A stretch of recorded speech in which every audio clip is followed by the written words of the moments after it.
রামকৃষ্ণদেবের চোখ দুটি বনফুল, আশ্চর্য চোখ, পদ্মপলাশ নয়ন নয়, খঞ্জন গঞ্জন আঁখিও নয়, অতি সাধারণ চোখ, কিন্তু সে চোখের দৃষ্টি কি অপরূপ। চোখের কোণে কি সহাস্য প্রশ্ন, তা যেন বলছে, এখনো তোরা মেতে আছিস, এখনো ভুল ভাঙেনি, কি কাণ্ড। সে প্রশ্নকে কিন্তু প্রচ্ছন্ন করে রেখেছে অসীম করুণা, অনন্ত আশ্বাস। তা যেন বলছে, হবে হবে, ঠিক পারবি, চেষ্টা কর, ঠিক পারবি, তোকে পারতেই হবে। নিষ্পলক নয়নের নিঃশব্দ বাণী নিরন্তর বলে যাচ্ছে, পারবি পারবি, ঠিক পারবি, তোকে যে পারতেই হবে। জয়তু শ্রীরামকৃষ্ণ।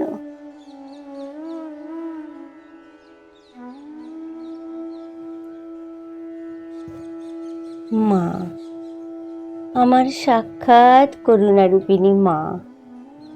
মা গো, কোল পেতে বসে থাকা তোমার ওই অপরূপ মূর্তিখানি দেখে মনে হয় ওই কোমল কোলখানি পাতা বুঝি আমারই জন্য। সারা দিনের হুটোপাটির পর ওটি যেন আমার নিভৃত নিশ্চিত পরম শান্তির আশ্রয়। আর তোমার যে ওই রাঙা চরণ দর্শন করি মা, বোধ হয় ঠিক যেন পদ্মের দুখানি পাপড়ি, স্পর্শে বুঝিবা মলিন হয়, ব্যথা লাগে। কোলের উপরে রাখা তোমার করজোড় হস্ত রামকৃষ্ণ নামের ফুলে গাঁথা মালার মতন। মাগো, তোমার আঁখি দুখানি ইষ্টচরণ ধ্যানে নিমগ্ন। কি অসীম ভালোবাসা মাখা সে দৃষ্টি মা। মাগো, তোমার এই শুদ্ধ কোমল মূর্তি ধ্যান করলে যে শুধু দু চোখে জলের ধারা নামে মা, আর সব যে শুধু শূন্যে মিলায় মা। আমার মা, মাগো, জয় মা, জয় মা, জয় মা।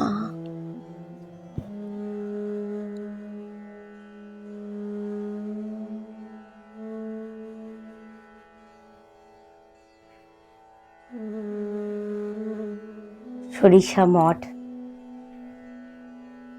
রামকৃষ্ণ মিশন আশ্রম, সরিষা।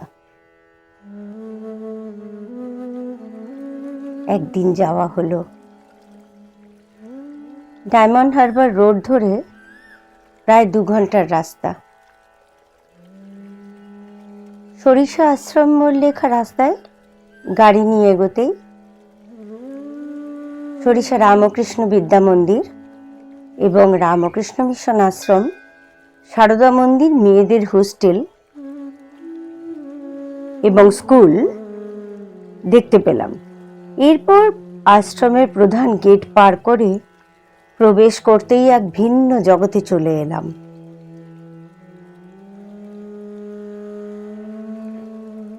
একশো বছরেরও পুরনো বেলুড় মঠের শাখা কেন্দ্র এই রামকৃষ্ণ মিশন আশ্রম, সরিষা। শ্রী শ্রী ঠাকুরের সাক্ষাৎ শিষ্য স্বামী ব্রহ্মানন্দজি মহারাজের শিষ্য স্বামী গণেশানন্দজি তার নিষ্ঠা, ভক্তি, শ্রম, সাহসিকতার ফলস্বরূপ সে 1921 খ্রিস্টাব্দে এই আশ্রমের প্রতিষ্ঠা। চোখে পড়ল দুটি সুন্দর বোর্ড, সেটিতে আশ্রমের বিশাল কর্মযজ্ঞের বর্ণনা। কত নতুন প্রজেক্ট গড়ে উঠছে তার কথা। তিল তিল করে সন্ন্যাসী মহারাজদের এবং নিবেদিত প্রাণ ভক্তদের নিষ্ঠা, ভক্তি, শ্রমের অর্ঘ্যের কি অসম্ভবকে সম্ভব করার নিরলস প্রচেষ্টা। শ্রী শ্রী ঠাকুর মা স্বামীজির আশীর্বাদে সার্থক হতে চলেছে এই আশ্রমের মাধ্যমে।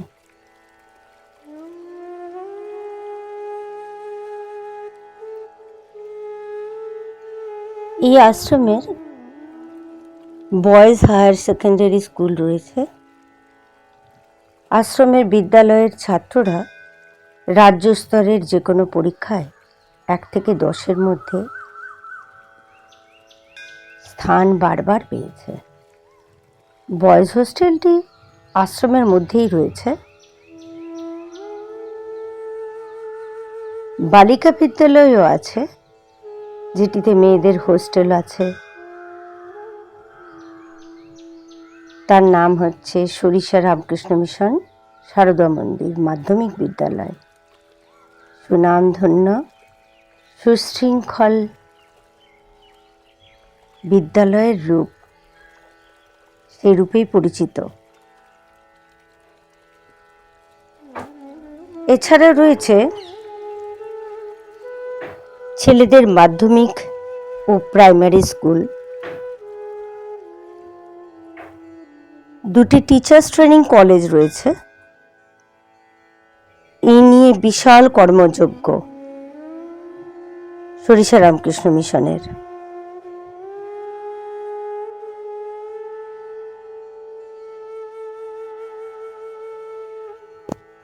ফুলবাগানে বিভিন্ন প্রজাতির ফুলের শোভা। গোলাপ বাগান, কত রকমের রঙের গোলাপে ভরা। বাগানের পাশেই তো মন্দির। অজস্র রকমের ফুল গাছ মন্দিরের গা ঘেঁষে। দুই পাশের সুদৃশ্য সুন্দর সিঁড়িগুলো উঠে গেছে সোজা মন্দিরের হলঘরে। বিরাট হলঘর, চতুর্দিকে সাক্ষাৎ শিষ্যদের ছবি, বিভিন্ন দেব দেবতার ছবি।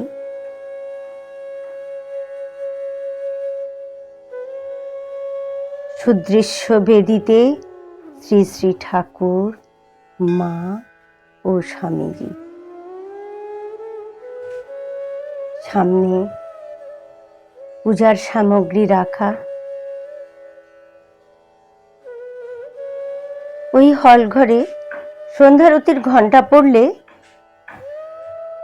সাদা ধুতি জামা পরা ছাত্রাবাসের সব ছাত্রদের সুশৃঙ্খলভাবে নির্দিষ্ট জায়গায় বসা এক অপূর্ব নিষ্ঠার দৃশ্য।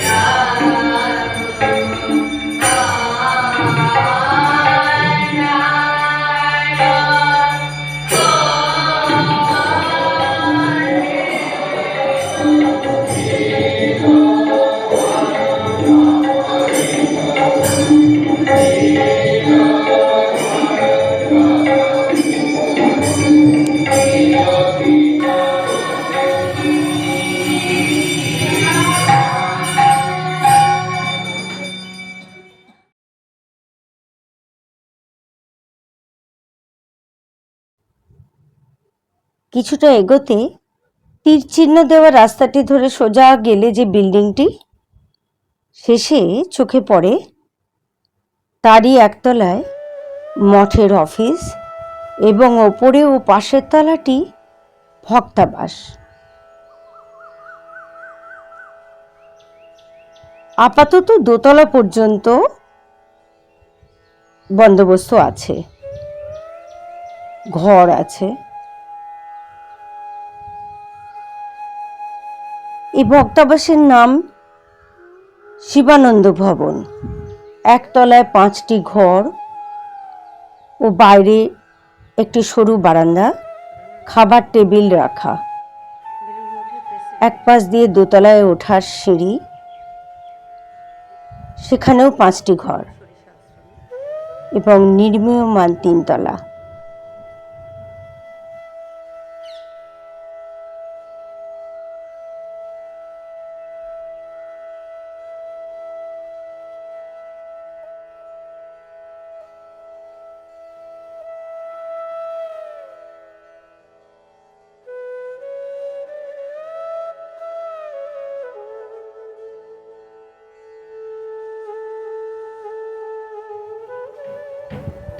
বিভিন্ন রকমের সারিবদ্ধ গাছ, তার মাঝখান দিয়ে সুদৃশ্য পথ টানা চলে গেছে যত দূর চোখ যায়।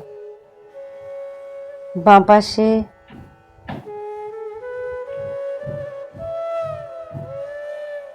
আশ্রমের অফিস ঘর ও ভক্তাবাস।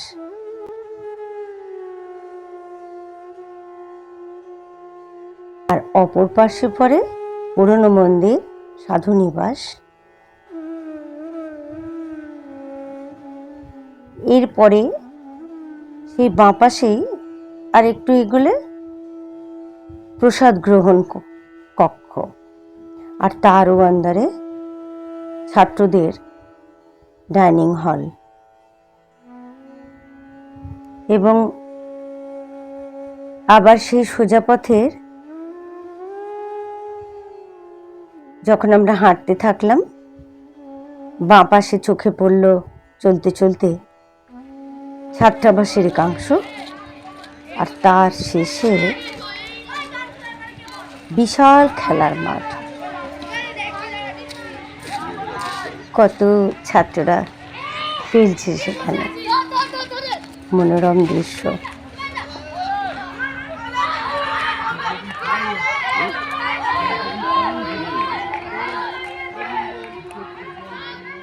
এবার সোজা রাস্তা ধরে হাঁটতে হাঁটতে চোখে পড়ল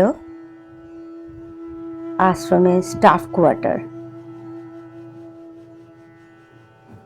আশ্রমেরই একজন ভাই বললেন সেগুলো। আর ছাত্রাবাসের আরো বিভিন্ন অংশ। কিছুটা আরো এগোতে বাঁদিকে আশ্রমের বিশাল রান্নাঘর চোখে পড়ল।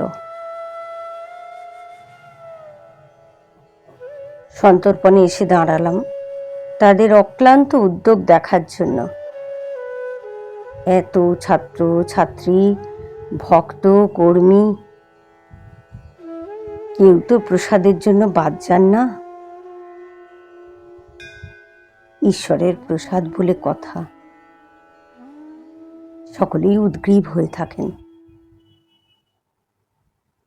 সেই রান্নাঘরের লাগোয়া যাবতীয় জিনিস স্টোর করার জায়গা, সিলিন্ডার থেকে শাকসবজি, রান্না বান্নার ঘর একটা আলাদা করে রাখা, স্টোর করার মোটামুটি একটা বড় জায়গা। উৎসবে তো এই বড় জায়গায় কাজে লাগে। তারপর বড় হাত ধোয়ার একটা জায়গা, ভক্ত অতিথিদেরও হাত ধোয়ার জায়গা রয়েছে। এরপরে প্রসাদ গ্রহণের জন্য ছাত্ররা যে দরজা দিয়ে ঢোকে, সেই ডাইনিং হলের দরজাটি চোখে পড়ল। সেখানে আশ্রমে সব ছাত্ররা জল খাবার থেকে শুরু করে রাত্রের প্রসাদ পাওয়া পর্যন্ত এখানেই আসে। সেখান থেকে বার হয়ে আবার আমরা ছাত্রাবাসের আরেকটি অংশ দিয়ে মাঝখানে রাস্তা ধরে চলতে চলতে যেখান থেকে শুরু করেছিলাম ঠিক সেইখানে এসে পৌঁছলাম আবার।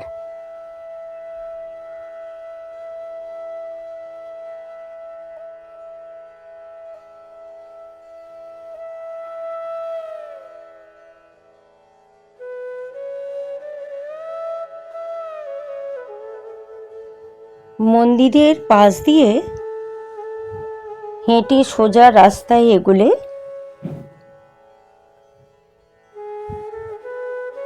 ছাত্রাবাসের পিছন দিকটা পড়ে। সেখানে কিছুটা এগোলে একটি চোখে পড়ল একটা পুকুর।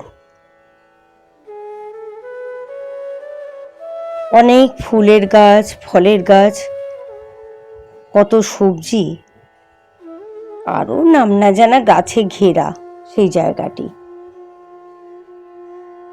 আরো কিছুটা এগোতে চোখে পড়ল বেশ বড় আকারের গোয়াল ঘর। আশ্রমের এক ভাই আমাদের দেখিয়ে দিলেন গোয়াল ঘরটি। আমরা এগোলাম বটে, কিন্তু সেখানে গিয়ে ছবি তুলিনি। প্রসাদ গ্রহণের ঘন্টা বাজলে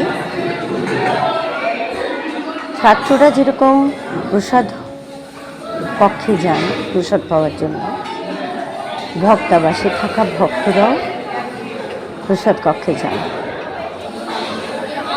ছাত্রদের জন্য বিরাট ডাইনিং হলের বন্দোবস্ত। কি অপূর্ব অনুশাসন মানতে দেখা যায় তাদের। মেয়েদের পৃথক বন্দোবস্ত আছে। সে আহার্য প্রসাদ প্রতি বেলা পাঠানোর ব্যবস্থা আছে। ওই বড় হলঘরটি কি অদ্ভুত দক্ষ নিপুণ হাতে আশ্রমের কর্মীরা এবং কিছু ছেলেরা পরিষ্কার করে, সেটাও দেখার মতো।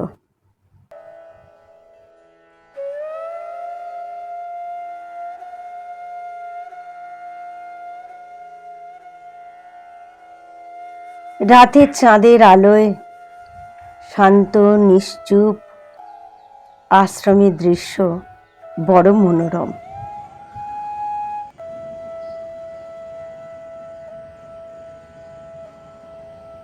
শ্রী শ্রী ঠাকুর, শ্রী শ্রী মা ও স্বামীজি মহারাজজির চরণে অকুণ্ঠ ভক্তিপূর্ণ প্রণাম জানিয়ে আজ রামকৃষ্ণ মিশন সরিষা আশ্রমের এই পর্বটি সমাপ্ত করি। জয় শ্রী গুরু মহারাজ জি কি জয়, জয় মহামায় কি জয়, জয় স্বামীজি মহারাজ জি কি জয়, জয় গঙ্গা মায় কি জয়।